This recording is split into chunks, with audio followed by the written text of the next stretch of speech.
hello yalla bai. Ku zo unguwanmu na kama barayi. Sabon unguwa. Layi na 4 ku sauri ku zo. Ina nan a nan wajen.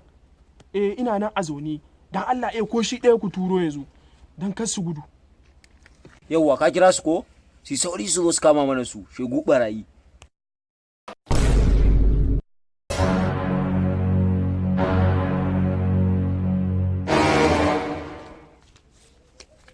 Yawwa yalla bai ka ƙaraso kenan. Na ƙaraso.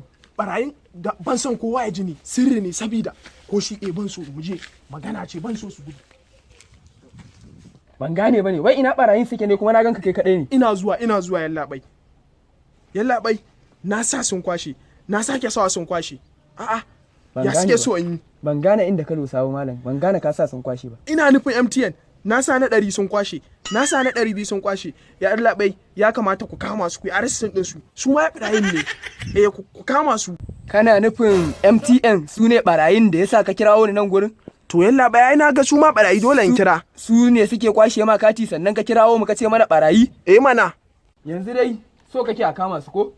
Su kamfanin MTN din. A kama su. A kulle? Ai an gama. Za su ji sammaci daga kotu.